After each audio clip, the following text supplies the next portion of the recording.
Asante Mheshimiwa kwa mchango wako. Nilimtaja Mheshimiwa Ado Shaibu Ado, ajiandae Mheshimiwa Edwin Sware.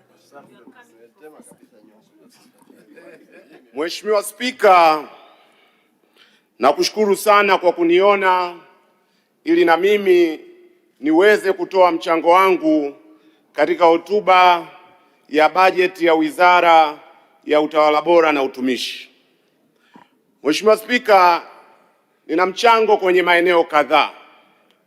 Maeneo mawili ya mwanzo yanajikita katika eneo la utawala bora. Mheshimiwa Mwenyekiti, kumradhi, nimeisikiliza hotuba ya Mheshimiwa Waziri Ridhiwani Kikwete. Hasa kule mwishoni Mheshimiwa Waziri anatoa commitment kwamba wataendeleza utawala bora. Lakini Mheshimiwa Mwenyekiti, utawala bora haudondoki mbinguni. Utawala bora unataka misingi ambayo ni lazima uifuate. Usipoifuata, ahadi kwamba utawala bora utakuwepo inabaki kuwa ni maneno matupu. Na kwa ajili ya muda nitahitaja misingi miwili muhimu. Msingi wa kwanza ni mahusiano baina ya utawala bora na kuimarisha uwazi na harakati ya kupinga rushwa na ufisadi. Mheshimiwa Mwenyekiti, kuna mahusiano ya moja kwa moja baina ya utawala bora, uwazi na uwajibikaji katika serikali. Kwa maoni yangu, nikitazama mwenendo hasa kwa kuiangazia taasisi yetu ya TAKUKURU, mimi ninaona bado tuna safari ndefu sana. Mfano, sisi ACT Wazalendo huwa tunafanya uchambuzi wa kina wa ripoti za CAG. Kwenye kila ripoti, moja ya eneo ambalo tunalitazama huwa tunaangalia ni fedha kiasi gani tunazipoteza kutokana na rushwa, kutokana na uzembe, kutokana na ubadhirifu.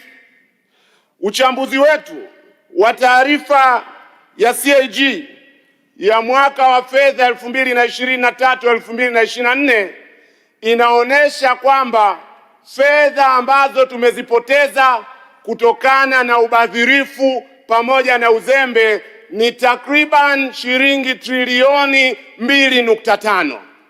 Hii kwa wakati ule ni zaidi ya 5% ya bajeti nzima ya serikali. Lakini ukitazama kiwango cha fedha ambacho TAKUKURU wanasema wanakiokoa kila mwaka, nimetazama mwaka uliofuata baada ya taarifa ile, fedha ambazo tuliziokoa ni takriban, kwa taarifa yangu, ni takriban shilingi bilioni 14. Taarifa Mheshimiwa Mwenyekiti. Taarifa Mheshimiwa inatoka kwa. Asante Mheshimiwa Mwenyekiti. Naomba nimpe tu taarifa mchangiaji. Kwanza kwa kuheshimu kanuni angekaa Mheshimiwa Mwenyekiti. Mheshimiwa Mwenyekiti, hapa tunajadili hotuba ya Wizara ya Utumishi wa Umma. Hatujadili taarifa ya CAG. Lakini Mheshimiwa Mwenyekiti amesema mchangiaji ameisoma hotuba. Ukienda ukurasa wa 17 mpaka wa 22 imeeleza vizuri kazi zilizofanywa na TAKUKURU. Mheshimiwa Ado Shaibu Ado, unaipokea taarifa hiyo? Moja ya jambo ambayo inabidi litazamwe kwa kina kwa heshima ya Bunge, ingawa taarifa zinaruhusiwa, ni kwamba taarifa zinazokuja ziwe na msingi, zisije kwa lengo la kumpotezea muda mzungumzaji. Mimi nakwenda huko ndio ninakokwenda. Nimetoka 23-24.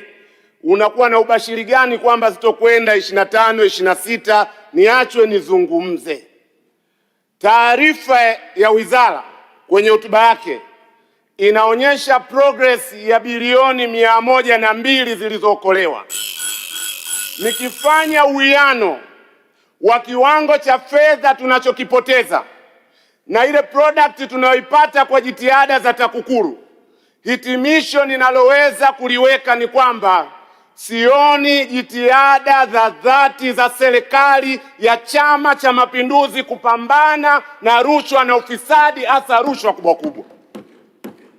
Nitaona hivyo nitapoona yale masuala makubwa yanayobeba upotevu wa mabilioni ya shilingi TAKUKURU ielekeze nguvu zake huko badala ya kuweka mkazo mkubwa kwa upotevu mdogo wa chini. La pili, Mheshimiwa Mwenyekiti, ni msingi wa mahusiano baina ya utawala bora na haki za binadamu, hasa haki ya kuishi.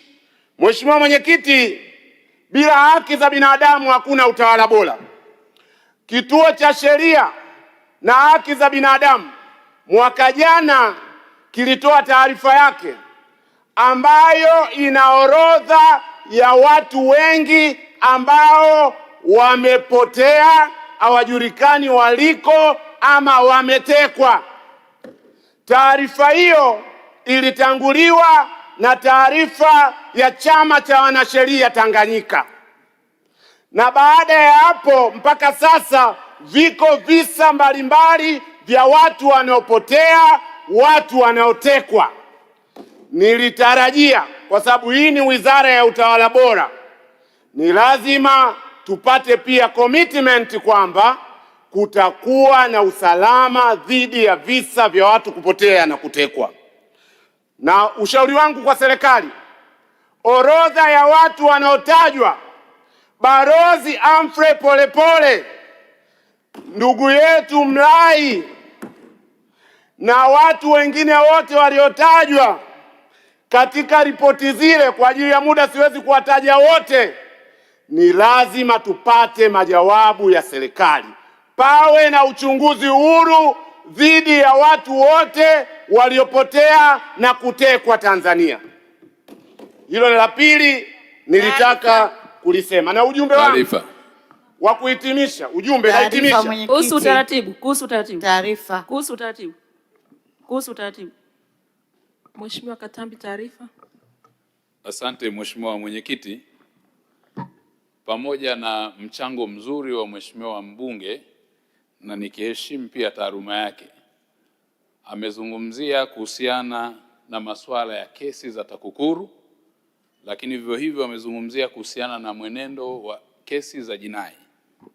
Naomba nimpe taarifa, nikitambua kwamba pia ni wakili msomi, yapo mashauri ya jinai yanayoendelea kwenye mahakama zetu yanayohusiana na ubadhirifu na upotevu wa fedha za serikali, na kwa sababu ya muktadha wa takwimu, pale utakapohitaji tutakupatia. Lakini vivyo hivyo kwenye tuhuma na shutuma za watu kutekwa na kupotea, zipo kesi ambazo tayari ziliripotiwa polisi, hatua za upelelezi zinaendelea. Lakini vivyo hivyo zipo kesi ambazo watu walionekana kusema wametekwa na baadaye ikagundulika ndivyo sivyo. Zipo shutuma nyingine nzito za kijinai ambazo jeshi la polisi linaendelea na uchunguzi nazo na kwa kushirikiana na vyombo vingine vya kimataifa. Kwa masuala haya, ikiwa ni pamoja na kesi zilizopelekwa mahakamani, unafahamu msingi wa sheria unatutaka kwenye mashauri ambayo yanaendelea mahakamani hayawezi kuzungumziwa, pamoja na kutambua kwamba tunayo sheria ya haki, kinga na madaraka ya Bunge. Lakini yapo mambo ambayo kwa hatua yalivyo na nature yake, kwa sababu ya kwenye hatua ya upelelezi, kwa sasa hayawezi kuwa public kwa sababu kuna taratibu za kiupelelezi. Asante Mheshimiwa. Mheshimiwa Ado Shaibu Ado, unaipokea taarifa hiyo? Siipokei taarifa hiyo, na nitahitimisha kwa ajili ya muda. Nitahitimisha, naamini kwamba nitalindwa. Nahitimisha dakika moja tu Mwenyekiti, nahitimisha. Siipokei kwa sababu hoja yangu mimi siridhiki na uchunguzi wa kawaida wa kijinai. Nataka pawe na utaratibu wa Judicial Commission of Inquiry, uchunguzi huru, ili tujue Polepole yuko wapi, tujue Deus Soka yuko wapi. Sasa ujumbe wangu, muda wako umeisha. Ujumbe wangu Mwenyekiti, Nimeongea kwa dakika 3 nikisimamishwa. Dakika 1 naomba mwenyekiti, ili nitoe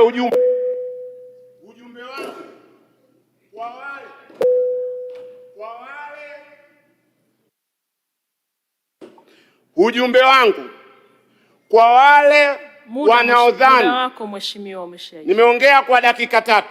Mheshimiwa, ninaomba kwa heshima.